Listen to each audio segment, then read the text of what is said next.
Halo semuanya, namaku adalah Ibu Akmil. Selamat datang di channel Bangsa Indonesia.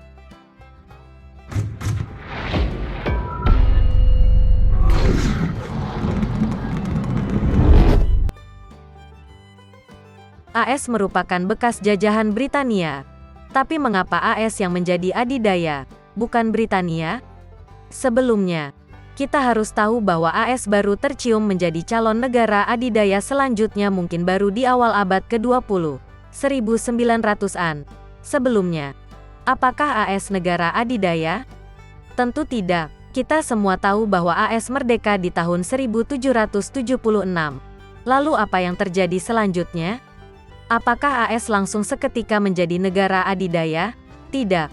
Faktanya, Britania Raya lah yang menguasai dunia saat itu. Imperium Britania saja baru memenuhi puncaknya pada tahun 1920-an. Jadi bisa dikatakan Inggris alias Britania berada di posisi AS sekarang pada waktu AS baru merdeka.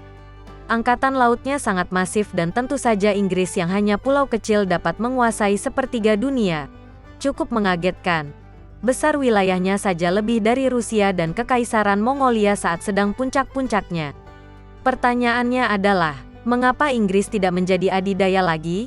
Oke, saya akan menceritakan kisah AS terlebih dahulu. Tapi secara simple agar bisa dipahami setidaknya oleh orang awan. AS melewati berbagai ekspansi, mulai dari Louisiana, dan juga aneksasi beberapa teritorial Meksiko. Juga pembelian Alaska dari Rusia dan yang paling penting, Perang Spanyol-Amerika yang dimenangkan oleh Amerika. Hasilnya, Filipina jadi jajahannya. Kuba dan beberapa negara Karibia lainnya menjadi sekutu AS. Ini membuat kekuatan-kekuatan dunia menjadi yakin, wah, Amerika ini bisa suatu saat menggantikan posisi Inggris nih. Hati-hati. Kalau dipikir-pikir mirip sama beberapa pernyataan zaman sekarang, wah, Tiongkok ini suatu saat bisa menggantikan posisi Amerika nih. Hati-hati. Oke lanjut. Jadi AS sudah dipandang sebagai kekuatan besar. Great power. Belum adidaya. Waktu di akhir-akhir abad 19, 1800-an. Karena apa? Selain beberapa intervensinya dan aliansinya di negara-negara Amerika Latin, Amerika juga bahkan sukses membuka Jepang terhadap dunia melalui gunboat diplomasi. Yang kalau kalian bingung apa itu, bisa dilihat di Wikipedia. Ini secara tak langsung berpengaruh dengan kemajuan Jepang. Oke singkatnya, kita berada di tahun 1920. Perang Dunia Pertama baru saja berakhir. Banyak pasukan Inggris yang gugur dan juga banyak uang negara yang terbuang untuk perang. Namun, wilayah Inggris saat itu sedang dalam puncak-puncaknya karena beberapa jajahan Jerman berhasil dicaplo Inggris sebagai akibat dari kalahnya Jerman di Perang Dunia I. Ini tentu saja menguatkan argumen orang-orang zaman dahulu itu. Mungkin, kalau posisi Inggris sebagai adidaya dunia sudah jelas bakal digantikan oleh AS.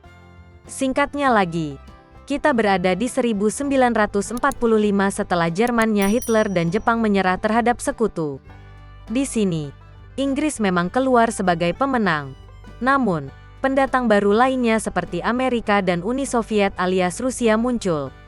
Ditambah lagi dengan proses dekolonisasi yang dilakukan oleh negara-negara Eropa. Hal ini sekaligus mengakhiri masa imperialisme dan berakhirnya Inggris sebagai negara adidaya. AS keluar sebagai game changer. Lihat setelah pertempuran Midway.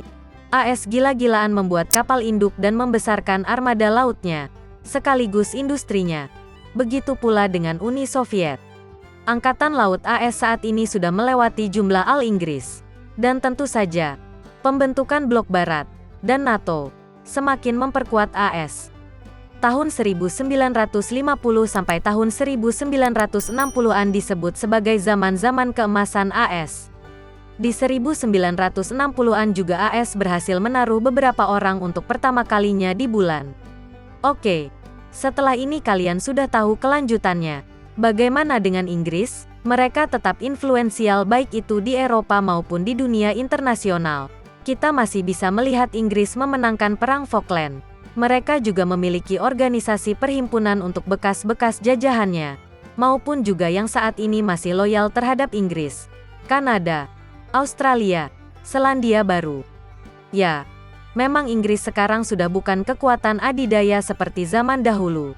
Namun setidaknya masih ada legasi yang diberikannya kepada kita di zaman-zaman sekarang ini. Bukti paling kuatnya, tentu saja bahasanya. Bahasa Inggris. Amerika juga menggunakan bahasa Inggris sih. Sisanya kalian tahu sendiri.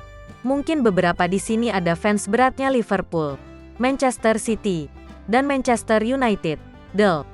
Intinya, negara adidaya datang dan pergi. Ada saatnya Inggris menjadi kekuatan dunia. Ada saatnya Amerika menjadi kekuatan dunia. Sejarah itu seperti puisi, terulang dan berirama. Kita tunggu saja, siapa yang akan menjadi adidaya selanjutnya.